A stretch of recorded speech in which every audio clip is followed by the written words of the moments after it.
Assalamualaikum warahmatullahi wabarakatuh.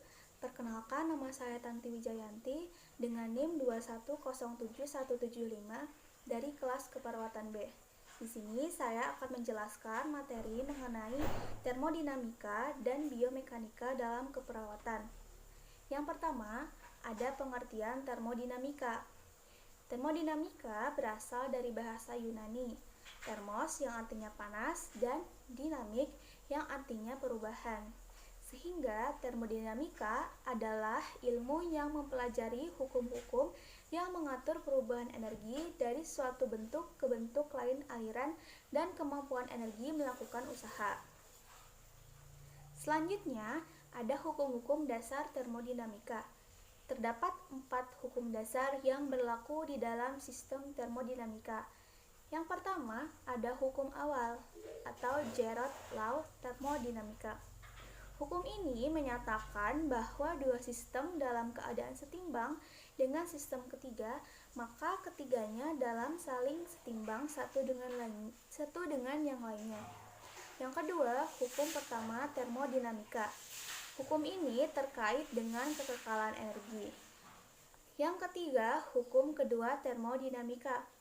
Hukum ini menyatakan bahwa total entropi dari suatu sistem termodinamika terisolasi cenderung untuk meningkat seiring dengan meningkatnya waktu, mendekati nilai maksimumnya.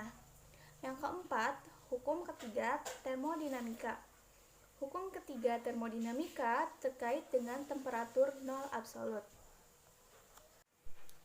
Yang selanjutnya ada pengukuran temperatur tubuh. Alat untuk mendeteksi perubahan temperatur didasarkan pada prinsip pengukuran perubahan sifat fisik suatu zat atau materi jika mengalami perubahan temperatur. Yang sering digunakan adalah cairan merkuri.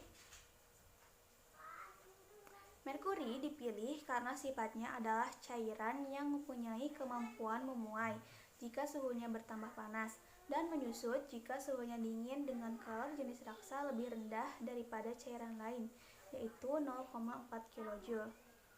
Namun, sekarang termometer merkuri sudah jarang digunakan dan digantikan termometer infrared, dikarenakan termometer merkuri ini bersifat toksis jika pecah. Faktor yang mempengaruhi suhu tubuh. Yang pertama ada usia, olahraga, kadar hormon, irama sirkadian, stres, lingkungan, perubahan suhu, demam, kelelahan akibat panas, hipertensi, heat stroke, hipotermia. Selanjutnya ada jenis kehilangan panas. Yang pertama ada radiasi. Radiasi adalah pemindahan panas dari permukaan suatu objek ke permukaan lain tanpa ada kontak. Contohnya sinar matahari yang bersinar ke bumi. Yang kedua ada konveksi. Konveksi adalah penyebaran panas karena pergeseran antara daerah-daerah yang kepadatannya tidak sama. Contohnya tubuh pada udara dingin, panas hilang karena pakai AC atau kipas angin. Yang ketiga ada evaporasi. Evaporasi ini adalah penguapan. Yang keempat konduksi. Konduksi adalah pemindahan panas kepada objek lain dengan kontak langsung tanpa gerakan yang jelas.